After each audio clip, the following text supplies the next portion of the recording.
Have you ever thought about investing in a gas station business or any other retail businesses, but you didn't want to actually run the business? Say you have a full time job or a business already, but you want to grow your income. The best way to do this is by getting into another business, a retail business, as an investor, where someone else will operate the business and share their profit with you. Does this sound like something you would like to do? Let me tell you how.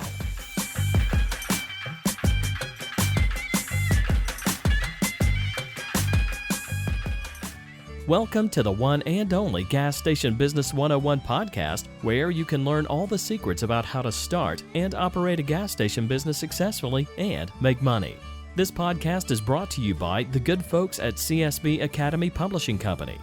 And now, here is your host, Shabir Hossein.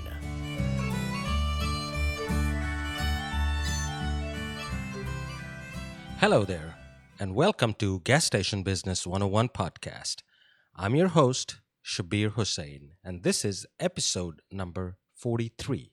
This is the only show of its kind where we discuss how to start, run, and grow a gas station business successfully. I also share many real life examples and experiences that I have gone through in my business life, so you can take notes and learn from it and learn from my mistakes as well, and see what works and what doesn't, and become successful on your own.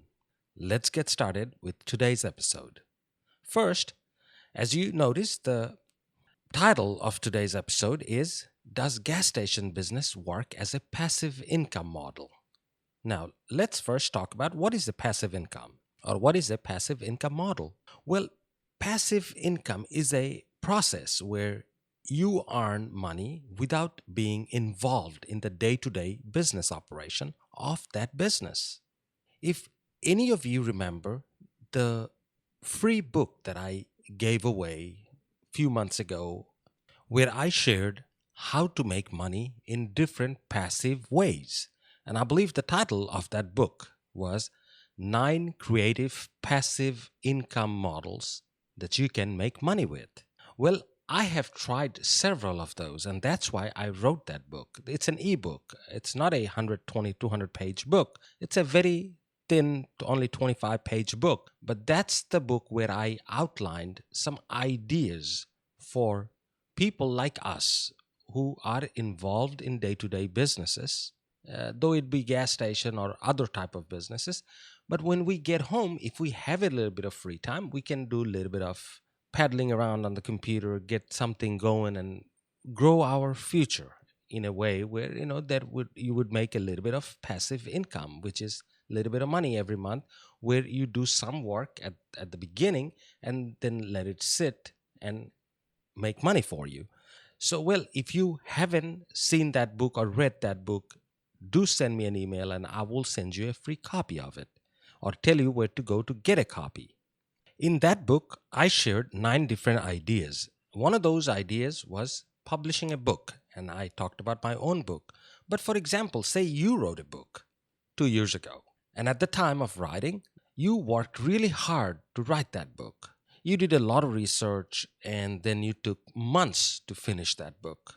But once you're done writing that book, and once you're done publishing that book, you can just sit back and relax and watch that book earn money for you every month, month after month, and year after year, provided the book is good.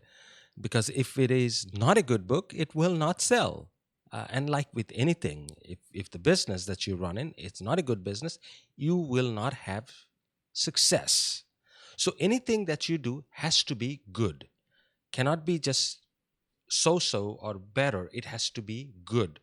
When I say good, that means it really has to be outstanding in order for you to earn money over time. Because remember this, if you put something out or if you do something that's not really great, but it's average or below average, then as time go by, people are producing better products or better businesses, better books, then yours will go down the list. So there will be better things out there that people can buy for same amount of money. So you have to provide value. Whatever you do, you have to provide the best value you possibly can to make a difference. And this way, success comes easy. And let's say, again, I'm going to bring up the book example. Let's say you wrote the book 2 years ago, like I did 4 years ago. And then about a year and a half ago, I realized there were some things that needed to be updated in that book because over a couple of years, I've received many emails said, hey, I think you're wrong on this, or there was some typos or spelling mistakes and whatnot. So I have decided to work on that book once again and fix the errors, the typos, and whatever and whatnot. I wanted to make the book better and added a couple of those new updated statistical data. So things like that, you have to always improve on the product or the business that you do. This way, you stay ahead of the curve. But I'm getting sidetracked here, but just wanted to give you an idea. Whatever you do, passive or active, you have to do it really well. But now, would the same approach work for gas station? Yes, working hard part will do good for your gas station because it's a retail business with lots of moving parts. So you can always improve on the process of doing business, customer service, product selection, pricing, and marketing strategies. Yes, it's an ongoing process. It's a improvement that you have to make over time and adjust and create new things, of course. But as far as the passive income, like writing a book, is gas station business is like writing a book? No way, it is not. But still, you can make this a passive income. I have done so for many years. So that is the idea I want to share with you today. Because I think, just like writing a book, if you work hard at first and then sit back and relax, yes, you should be able to earn a good income from gas station or any other retail business as long as you follow certain process and procedures. So that's what this podcast show is all about today. One of the ways I have seen some people try it as a passive income model where they hire good, decent people, managers, and they train them well and they let them run the business and they just sit back and monitor the business from a distance. Well, at times they do work well, but again, remember, if the managers, the employees do not have enough motivation, then over time they will slack and the business will go down. And I have seen where people lose a lot of money doing or taking this approach, this very approach. But again, there are other people that I've seen that are still somewhat successful, still running with employees and managers. The only issue is the involvement on your part is greater because to motivate them, to keep them on track, and to make sure that things are going properly, you have to constantly watch and monitor them and counsel them, coach them to make sure that things are going right. If you do that, then it's not working as passive income anymore. Then you're pretty much active in that business. So, in my opinion, the only way this passive income model will work if you follow four simple procedures. And those procedures are, for example, number one would be find a good, hardworking person or two that are willing to do that hard work. This step number one would be the most important part of all these four elements that we will be talking about because this is the very first ingredient, which is people, finding the right person or two. That is your biggest thing to find. Let's say you know somebody who's decent, hardworking, and honest. If you think they can handle this job, talk to them. Explain to them what needs to be done. And often you will find out that even though the person is a very hardworking person and they're very honest, they may say, I don't have any money to invest in a business. Well, you need to be creative in this way because you may not find the right combination of someone where they have the money, they have the willingness and the desire to work in a business and own part of a business and work and share their profit with you. This winning combination is hard to find. Instead, what you may want to do is, if you can find a good person, say they don't have the money, they don't have the funds to get into a business, but if you like them enough, sit them down, talk to them, explain to them that this is what you're looking to do. You're looking to get into another retail business, a gas station, or whatever that is that you like, and tell them that if they can run the business, they will earn a partnership over time. The way this model can work is, let's say it's you as an investor and you have a couple of other people that are willing to invest, but they do not want to work. Or it's just you and that hardworking person that you found. Regardless how many investors you have, that's not the point. Point is this hardworking person.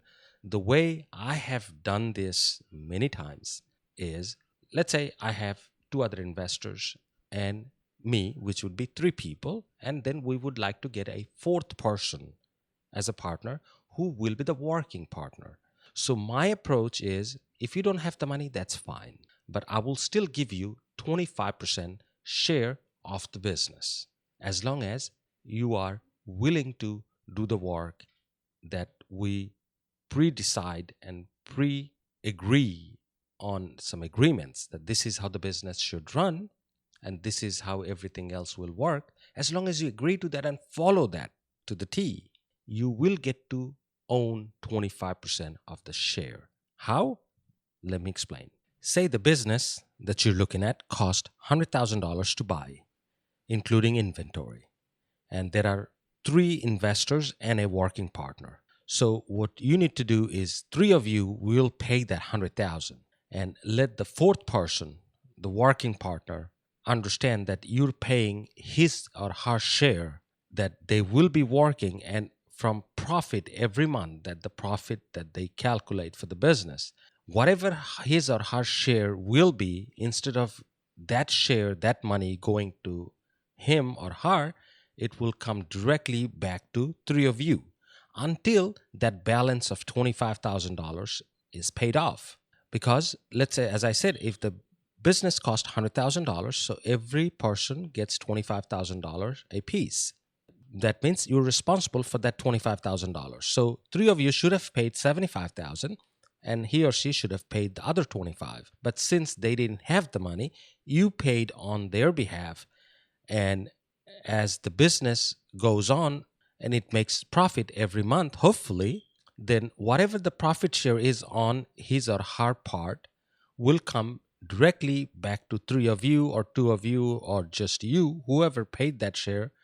And until that balance is paid off, they will only draw salary, because obviously they have to survive. So they need to draw a salary that they can survive on, but they will not be collecting any profit until their share of profit that you paid would be paid off back to you. See, that's the approach I've taken many times, and it has worked well so far. So that is one way to go about doing that. Or if they say, yeah, well, I have $10,000 or $5,000 or something to that effect, take that money and then deduct that from that 25,000 and let them pay you back the difference. Whichever way it works, as long as they can understand that yes, they have to pay that money back and they're willing to work for it, it is not a bad idea. Okay, number 2 on that list is draw up all the legal documents and partnership agreement. This is one of the most vital thing you can do when it comes to creating such partnership. Well, first, as I said, you have to find the right person, but it is vital to write everything down. It's not just the corporate articles or the partnership agreement. It's the understanding that you create and you put that in paper. When I say put that in paper, I mean clearly define the expectation of each partner and their role and responsibilities, especially the fourth one or the third one, whichever one that is the one that will be responsible for day-to-day operation, the working partner in this case. Yes, you have to, of course, draw up a partnership agreement, some legal documents like corporate articles where it clearly defines how much share they have. But more importantly, the partnership agreement is the key document here. This is where you define how the business will be operating, who will be responsible for it, and how they need to report back to the other partners, and how they need to be operating and managing that business in under certain guidelines. These are the guidelines that you need to provide them with at the very beginning, so there is no misunderstanding. Now, you may ask, what type of guidelines? Well, any guideline that you think should be in place, you need to put that in there.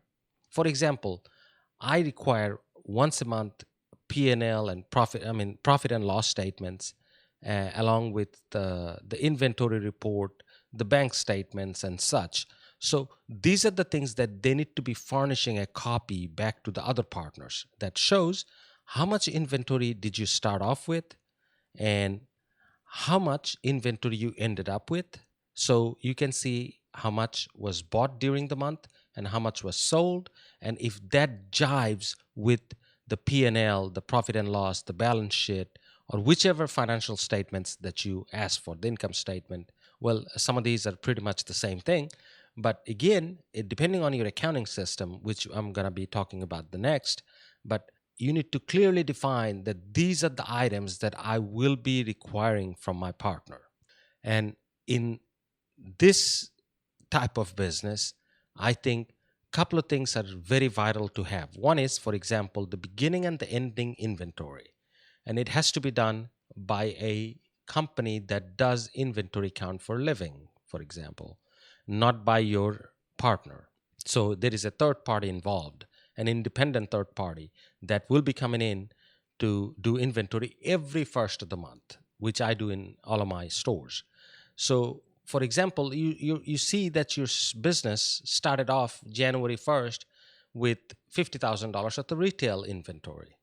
So on February the 1st, if you see that your inventory is at $35,000 in retail, then you need to think that that $15,000 of inventory that depleted during that month of January, where did that go? But always remember, if you count inventory every month, it will never be the same, depending on when your supply comes, when your grocery, your beer, your soda, whenever they're delivered. If some of these deliveries happen to be on the 30th or the 31st of the month, your inventory may show higher level of inventory at the store for a month, and the next month it may be much lower. But we're not raising any red flags because your inventory has been depleted by $15,000 or increased by $10,000. No, that needs to take into consideration along with your purchases. How much did you buy over that period of time compared to how much you sold? And if you see that you sold, let's say you sold $70,000 of the merchandise in that month, and you bought $50,000 of the merchandise. So that's provided the inventory remained at 50,000. That means your gross profit for that month is 20,000 because you sold 70,000 and you bought $50,000 of the merchandise. So you're looking at a gross profit of 50,000 provided the inventory level remained the same. But what if the inventory got depleted by $15,000? Then what happens? And you still bought $50,000 of the merchandise and you sold $70,000 of the merchandise. In this case, your gross profit is not 20,000 because you depleted your inventory by another 15,000. So there is a problem there, because if you take your gross profit, deduct that difference of inventory, then your gross profit is only 5,000. So there is a problem. And that is the reason I want all of these documents to be furnished to me so I can see how much I started with, how much I ended up with, plus how much did I buy over that month versus how much I sold. So I need to see all my purchases versus all my sales. And another thing I want is that inventory report along with a bank statement. So I can see if my bookkeeping says my monthly cash deposit was, let's say, $25,000, I need to see the bank receive that $25,000 because your bookkeeping will show you how much cash deposit went to the bank versus how much credit versus how many checks and all that. So I need to make sure that these are the ones that went to the bank, whatever my bookkeeping document says. So these are the documents that you can require from your partner every month. Number three on that list is have a great bookkeeping system in place. And what I mean by a great bookkeeping system is something where you enter data of course, all the sales of the day, department wise. And I've talked about it many times that the bookkeeping is the most important thing for your business. So you know how your business is doing, other than only way to tell is if you're running red in your bank account, that you can tell, hey, my business is not doing very well. But I think a good bookkeeping system can tell you far ahead of that disaster, meaning before you get to be in red in your bank account, you can tell ahead of time by looking at your bookkeeping. And the way to do your bookkeeping is by department. Let's say most typical gas stations have 7, 8, 9, 10 departments. For example, beer, soda, cigarettes, tobacco, deli, motor oil, and accessories, and all that other stuff. So once you divide those categories and enter data, sales data, according to those departments, you need to be entering purchases according to the department as well. That way you can compare apple to apple. So let's say you're doing it in Microsoft Excel, where I do most of my bookkeeping. So I have categories where I say cigarette, I sold, let's say, $500 today. And over the month, I sold, let's say, $25,000 of the cigarette that month. And next page should be the purchases. Same type of categories: cigarette, tobacco, soda, beer, and all that. And then I will enter data as far as how much cigarette did I buy. So I can see my purchase versus sales. And that way I can tell if I'm having any problem. Let's say one way to tell if there is a problem is very obvious. You bought $30,000 worth of cigarettes, and you only sold $25,000 worth of cigarettes, and your inventory did not increase in cigarettes. Your inventory remained the same. That means you missed quite a bit of cigarettes in that month. Somebody stole that cigarette. So these are the vital things that you can do in bookkeeping that will give you early signs, early warning signs, much ahead of time before the disaster actually happens. So you get to see every month that how your business is doing health wise. So as I said, you need to write down all your sales, all your purchases, of course, and then all the expenses on a different page, on a different worksheet. There has to be a page where there are all expenses written down. Anything from if you had the landscape done, if you paid somebody for the landscaping, write that down under miscellaneous or maintenance and repair, whichever category you choose. You need to document all the expenses. Let's say you send somebody to the bank and paid them $5 for fuel. Write that down. You need to be very precise when it comes to your expense report, because these are important to have for your tax return as well. Everything that you spend money on your business needs to be documented. Even, of course, your rent, utilities, and all those, obviously, but other minor things. If you send somebody to get a light bulb to replace your kitchen light bulb, yes, that may cost you $45 and you paid it out of your wallet, but you need to write that down because it's a business expense. And you need to get paid from the store for that money that you paid out of your pocket, because business is separate than personal. So always treat business as a business. And having a bookkeeping in detail will help your accountant do a very great tax return for you, because you get all the deductions that you were entitled to get, like all the expenses and the depreciation, everything else. So it is vital for you to do a very good bookkeeping system. And you don't have to use Microsoft Excel. I'm sure there are other programs. And in a gas station, there are many companies out there nowadays that do a very good bookkeeping system for you. So whichever program you use, as long as you use it properly, you should have all the data at your fingertip to tap into and see how the business is doing at any given moment or any given day. Number 4 on that list is physically check and verify the numbers. And the best way to do this is meet your partner or have a meeting with your partners, including your working partner, once a month.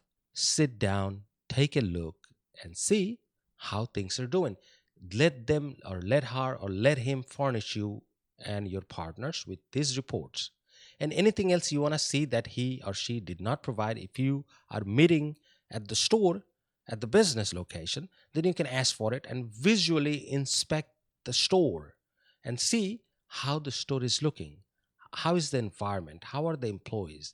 How is the attitude? How is the environment? I mean, look at everything. How clean is the store?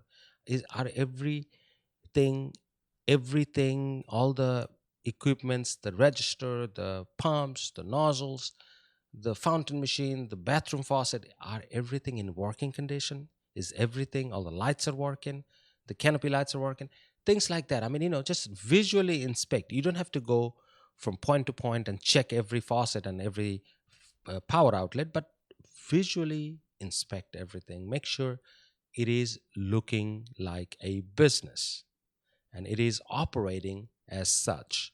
It is important to at least visually inspect your own business once in a while.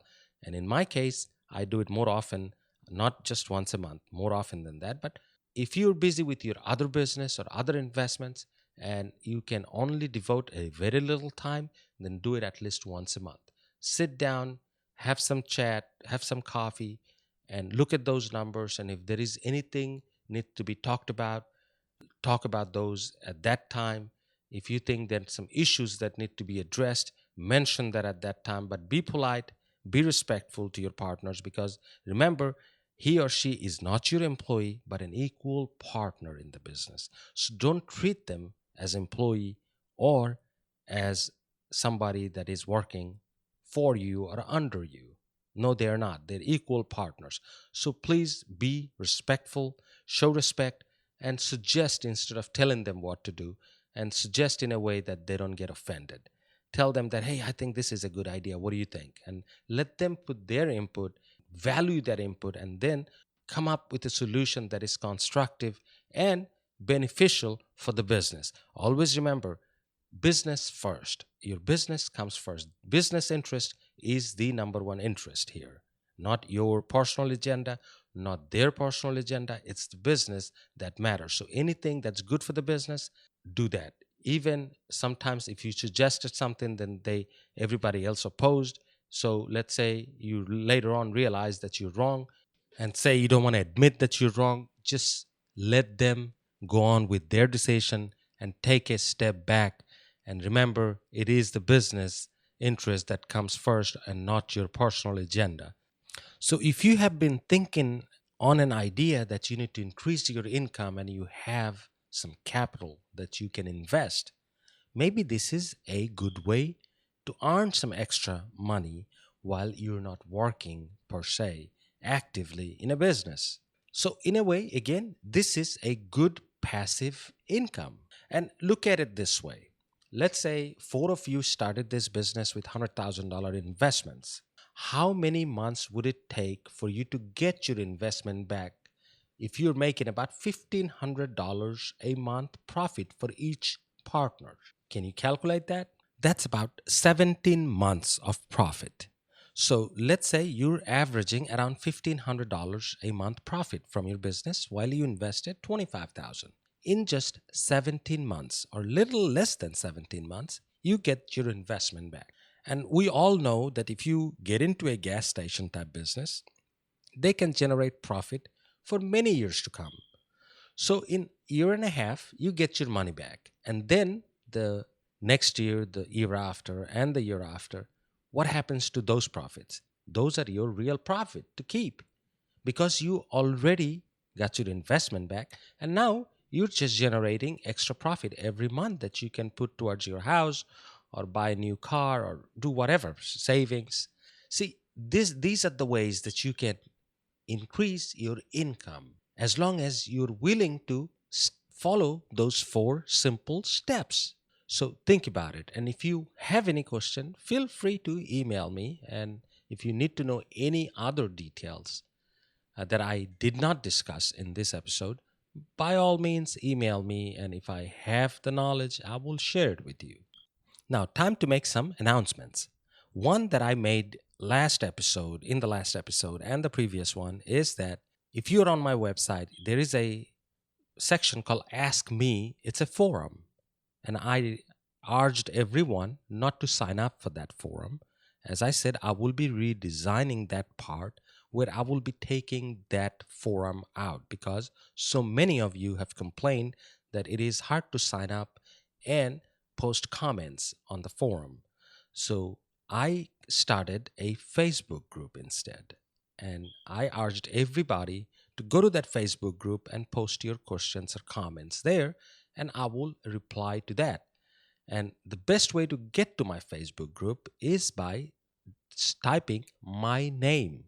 I have a domain redirect, so just type my name, ShabirHussain.net. Just remember it's net, not com. So ShabirHussain.net will take you to my Facebook group. And just ask to join, and I will let you in. And once you're in, you can let other people in. So that's the best part of it.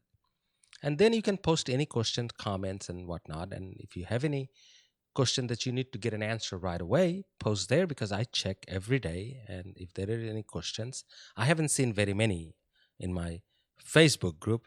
Mostly, I'm still getting a lot of questions via email, which is fine by all means. But if you need to post questions, see, only reason the difference between Facebook and the email is if you post a question on my Facebook group, everybody else gets to see it.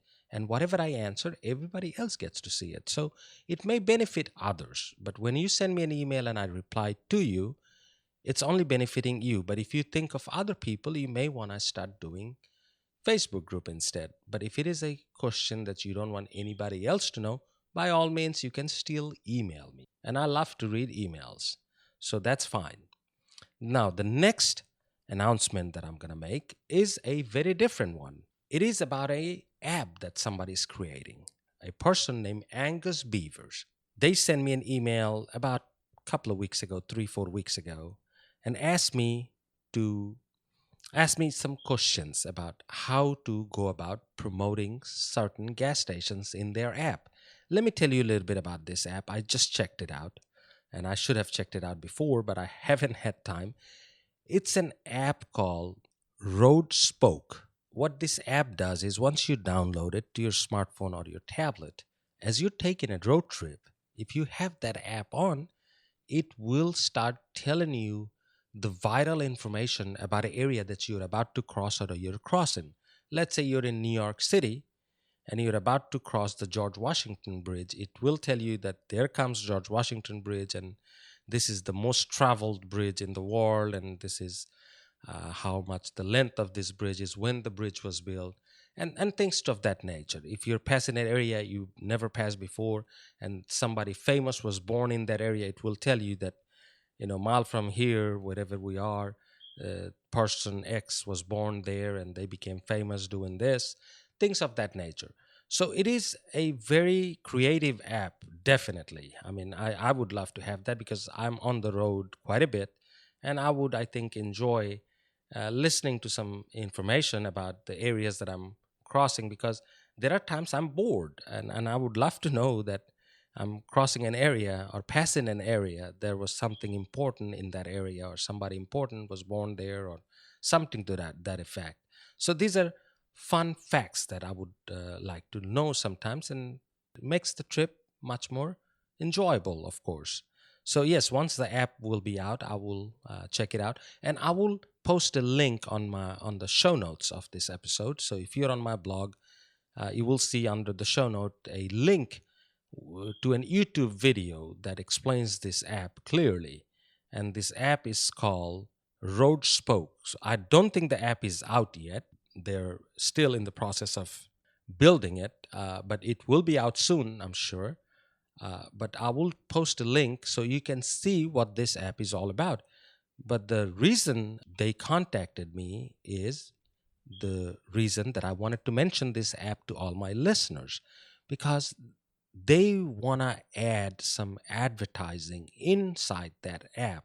For example, you have a gas station in a city where somebody is traveling close to your gas station. It may show an ad that says that the next light there is a Exxon gas station. So let's say Al's Quick Mart or something. And if you stop between 11 a.m. to 11 p.m., or let's say 11 at night to 6 in the morning, and let's say you're traveling right around 11 at night, it can say, well, if you stop now, you may be able to get $5 off on such items. Or if you buy a fill up of 10 gallons or more, you get $1 off on your whatever you buy for more than $5. Whatever type of creative ad you can create, they can have that ad displayed to those travelers. So you see, it can be a beneficial thing for both parties. The people or the company that's creating the ad or creating the app, rather, they're getting benefited because you will pay to put that ad on there, and you will be benefited because those customers, let's say somebody's traveling that has never been to this area before, and they have this app on, all of a sudden they see, hey, I'm gonna get gas anyway, so if I go there, I can get $1 off on my soda and my food and whatnot. So it is beneficial for both parties, and I think it can increase some business, especially on interstate locations. People that have gas station alongside the interstate or have freeways can greatly benefit from this type of apps. So that's the reason I wanted to mention this, because you see, there are so many ways that I've talked about marketing a gas station. Now here comes another more creative ways. So the world is changing every day, but the marketing hasn't changed. It's just creating and inventing itself in new wheels every day. There are new wheels being reinvented or invented, rather, in this case, every day. So it fascinates me because, as I said, once this type of apps starts running ads for our businesses, it's beneficial for both parties. So check that app out, and once it's out, I'm sure I will be using it, and I will give you guys a feedback how well it is working. But in the meantime, just go check that video, and I think you will enjoy it. Last week, I mentioned in the episode, the previous episode, that if any of you have any idea about a topic that I can cover on a podcast, do let me know. Send me an email at shabir@gasstationbusiness101.com, and I would love to hear your ideas. And if I think it is gonna be beneficial for a lot of people, I will make an episode out of it, and I will dedicate that episode to you. So I received few emails, but one in particular that I like, that I want to mention right here, right now. His name is Yash Patel, and he sent me an email that I wondered how come I haven't covered that topic yet. And he said, please cover gas station lease and gas station contracts, fuel contracts to the gas companies in details, and the issues that we may face and the pitfalls that we may face as well. So I think this is one great idea, and my apology for not covering that in last 40 some episodes. I should have done it long time ago. So I'm working on it as we speak, and hopefully, because I want to provide you with good content and good information, so it takes a little bit of research. So I'm sitting down with my own leases and some of the fuel contracts, and I'm looking over those and see what points I need to bring up. So I'm working on it as we speak, and hopefully in next 2 weeks I will have that episode out. So Yash, once again, thank you, and that episode will be dedicated to you. So if any of you have good ideas such as what Yash had, by all means send it to me, and I will cover that, because as you see, it can benefit a lot of people. So do that by all means. Send me an email, and you never know which ones are good ideas and which ones are not until you try that. So do send those ideas to me, and we will cover those in future episodes. Thank you once again for joining me in this episode. and I will see you in the next one. This has been the one and only Gas Station Business 101 podcast with your host, Shabir Hussain. This podcast was brought to you by CSB Academy Publishing Company. Be sure to join us next time as we share with you the secrets about how to start and operate a gas station business successfully and make money.